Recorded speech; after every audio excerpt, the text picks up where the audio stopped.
Well, anyone in South Africa who's interested in politics was glued to the television screen for at least 44 minutes yesterday as Cyril Ramaphosa was hosted, along with a group of South Africans, by the US President Donald Trump in the Oval Office. For his assessment, we will find out from BizNews' favorite columnist, political analyst, and scientist and academic, Bill Johnson.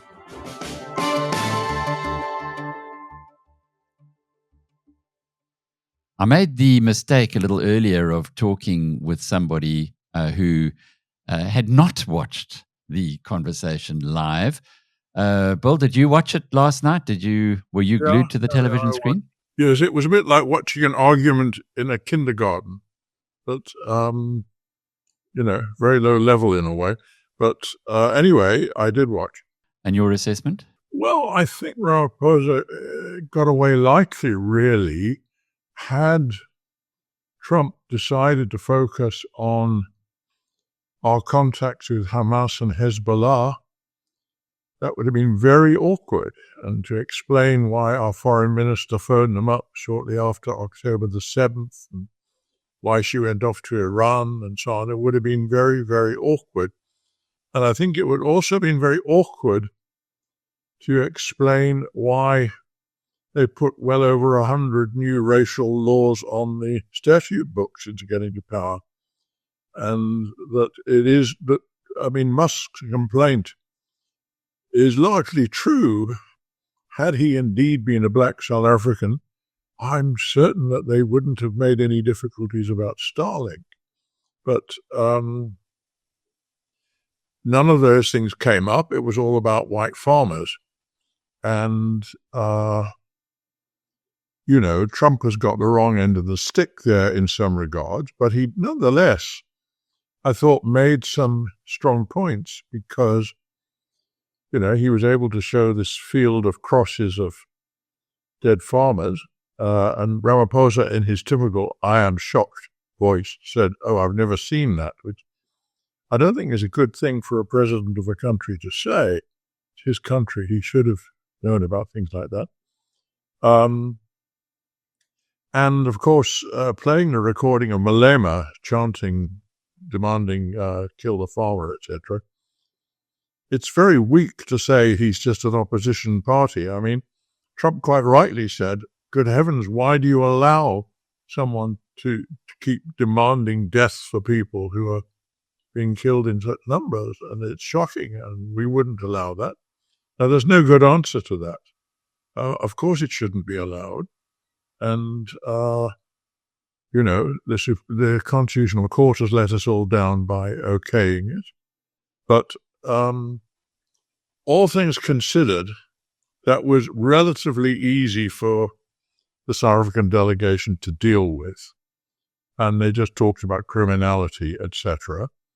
And Ramaphosa kept fairly cool, which was good. And I think that they will feel they got away much less scathed than they might have, frankly. Though I don't think they performed particularly strongly. And, for example, John Steenhuisen not only seemed very nervous, but he several times referred to the union buildings, which an American audience would think must be about the trade union. Nobody outside South Africa knows what the union buildings are. And he also talked about the justice cluster. Now, that is complete gobbledygook for an American audience. He really wasn't thinking who he was talking to. That's for parochial South African consumption. But he just hadn't thought about what he was doing. But I think, as I say, they got away with it considering what might have happened. But surely it's an opportunity lost then if Trump wasn't on his top form, or indeed wasn't in attack dog mode as some had feared. Well, look, it was difficult because all that Trump wanted to deal with was about dead Afrikaner farmers being killed.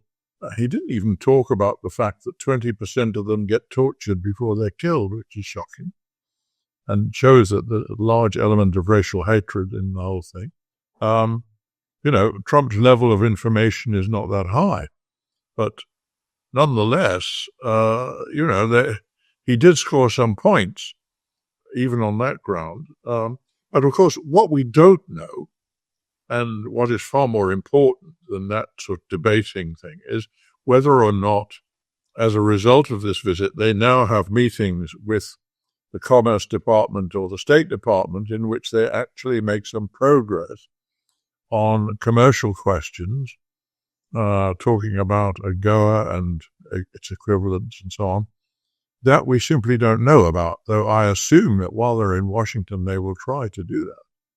Clearly, Trump he didn't want to go there and on any of those issues. But what was also interesting for an outside observer was that the South African delegation, it was almost spread around. They all had an opportunity to speak. Well, not the cabinet ministers, the ANC cabinet ministers, but everybody else, from the golfers to Johan Roupert, to the trade union leader, whereas Trump did not do that from his side. Observing from your position of insight, why would that have been? Well, Marco Rubio was somewhere else, I think, and I think he would have been quite difficult for the South Africans because he's quite well informed, and he would have had a much wider range of questions to ask, I think. And there was no sign of Vance, so as usual, it's the Donald Trump show, He loves attention. He likes being, every diplomatic visit is a chance for him to sit there and opine in front of the cameras, and that's what he likes. But it's very low-level stuff, really. For a domestic audience in the United States, presumably. Yes, and you see, if you think about it, Ramaphosa represents a whole series of things that Trump doesn't like. Anti-white preferences in BEE, and therefore, affirmative action, and anti-Israel, pro-Hamas, contacts with Iran. All of these things are absolute dynamite in the American context. And, if you think about and Ramaphosa as a black man representing all of that, in terms of Trump and his MAGA sort of true believers, there is no way that Ramaphosa can be allowed to win such a confrontation. Trump has to emerge the winner because Ramaphosa actually represents so many things that he doesn't like. Now, given that, as I say, it was much milder than it might have been. What might have happened behind closed doors, though? I've heard it being suggested that this was really setting up the stage for the next discussion, which was where the really serious engagement would happen when they were out of the public eye.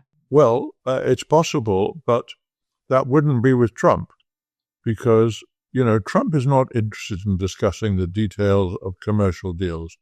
Somebody else has to deal with that, Besant or someone else. But so he's doing broad brush and he's performing essentially for an American audience. He's not really interested in who else is watching. So that I think that, whether or not the South African delegation is now able to get audiences with the Commerce Department and the State Department, I think I'd leave the trade representative out since he is a crazy guy. They might be able to make some progress. After all, they will have ended off in a reasonably amicable state with Trump, which is about as good as they could have hoped for. And that gives them a sort of green light for the rest of the Republican administration. But I don't know. We'll have to wait and see when they get back whether they have got any further. What did you think of the contribution from Johan Roupert, who was a surprise to many within the ANC here in South Africa, that he was in the Oval Office in the first place? Well, he apparently played quite a role in getting the whole interview set up. And, I think that it was a studied point that Ramaphosa was pushing forward white members of his delegation, the golfers, Steenhuisen and Roupert, as an implicit way of saying, here are you see some perfectly okay whites who are happy to be in South Africa and don't believe everything you've been told. And, as you would expect, Roupert was pretty much on the nail. He knew what he wanted to say, and he didn't make the sort of mistakes that Steenhuisen did. And, he gave quite a strong performance, I thought. And the golfers, they certainly came across as pretty authentic from where I'm sitting. I'm sure they're completely authentic, and what they said was very heartfelt. But, of course, they're there because Trump likes golf. That's all, really. And, because a lot of sporty Americans will have heard of them and remembered that both of them have won major tournaments. But they're both rather has-beens in golfing terms now. But nonetheless, in the peculiar world of Donald Trump, they count. So it wasn't a bad thing to do. It's very peculiar sort of politics, this, where you're bringing along two rather older golfers to a meeting to discuss, as it were, foreign policy and so on. But there we are. And that's the point that I'd like you just to share and explain to us. Often in the past, it was called diplomacy because people were diplomatic to each other. There didn't seem to be a heck of a lot of diplomacy going on there. Trump over speaking Ramaphosa jumping in when Trump was speaking. It was a really strange type of environment, very transparent, which I guess the public like. But is this something that actually adds value to a relationship between the two nations? Because that's at the end of the day what it should be all I don't about. think so. I think this is all very superficial stuff. But look, we saw what happened with Zelensky. It would have been only too possible for the same or worse to happen with Ramaphosa. And it didn't happen. And Ramaphosa kept his cool and was courteous. And I think he performed perfectly okay.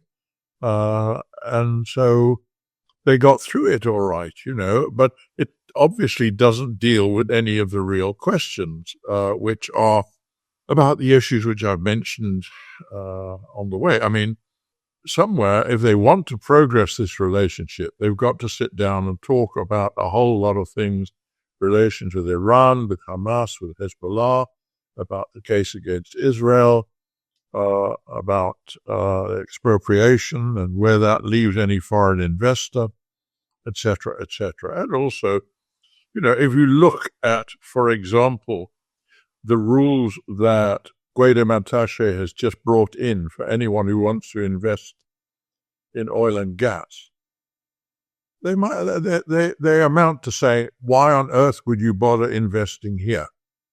Because they're so onerous that no one in their right mind would want to invest under those conditions, and I'm sure nobody will. So there's not much point suggesting to the Americans that they might like to come and drill for gas or oil in South African waters. If those are the terms, they just laugh at you. And to be frank, I think the same is really rather true about this notion of Starlink and equity equivalence. There's been a lot of talk about this, as if this is some wonderful way to sort of square the circle. But look, every other country in Africa is signing up for Starlink as a commercial proposition.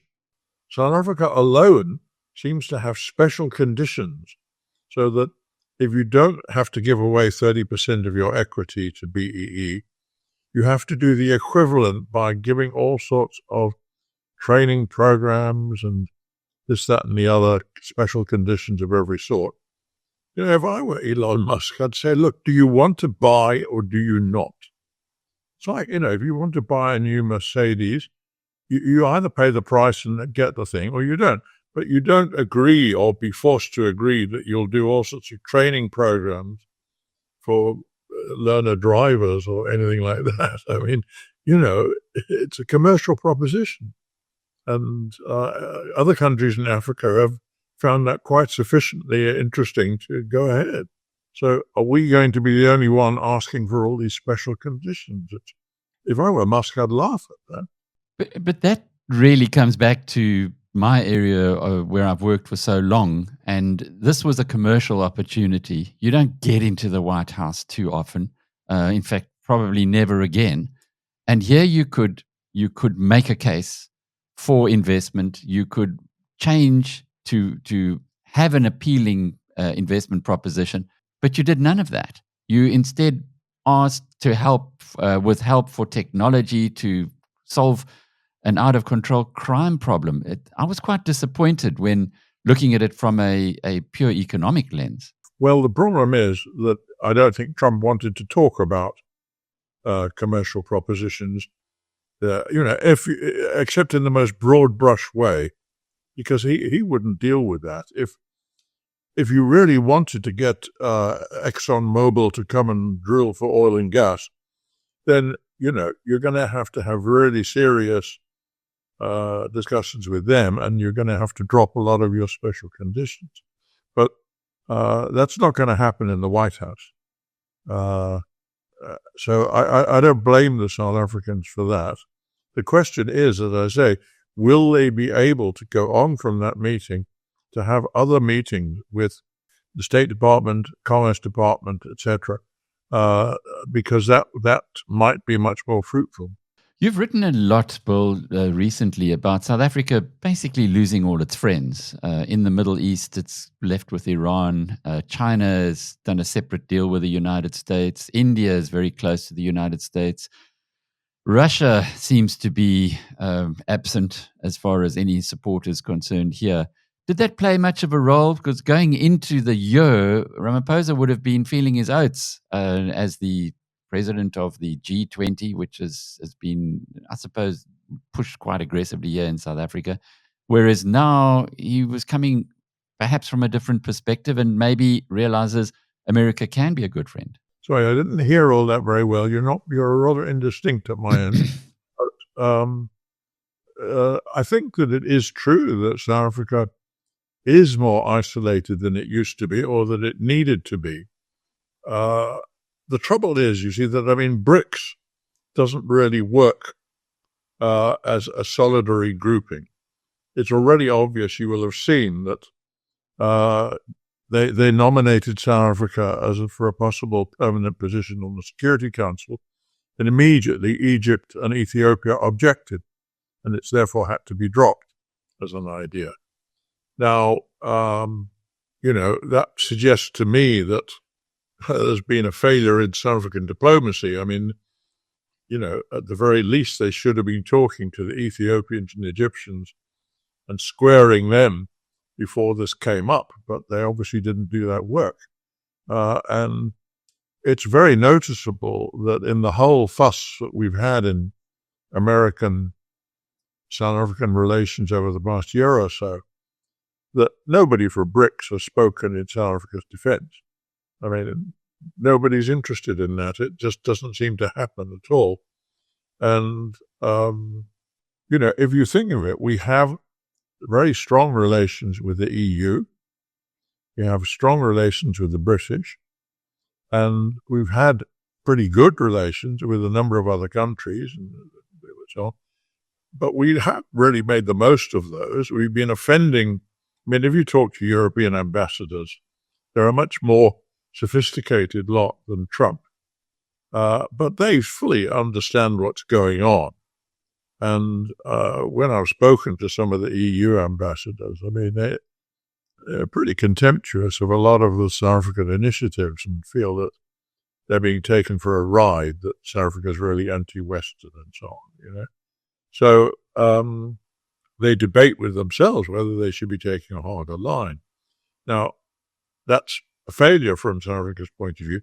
We've basically been taking far too much for granted. We could and should have made far more of the Commonwealth connection, of the EU as our historic biggest investor and trading partner before China came on the scene, and so on. And this hasn't been done. the fact that there was several years without an ambassador even in Washington shows how poorly the whole system is working. I mean, there's your most important foreign posting, and you leave it empty. For God's sake, I mean, this is really incompetent. So the president of South Africa apparently picks up the phone and asks for a meeting. He then has a meeting where he's positioning it as resetting the relationship with the United States. Has any of that been achieved?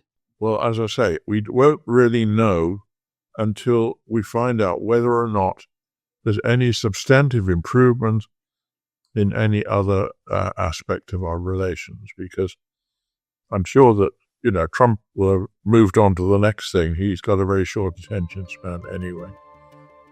So, this was all for the cameras yesterday.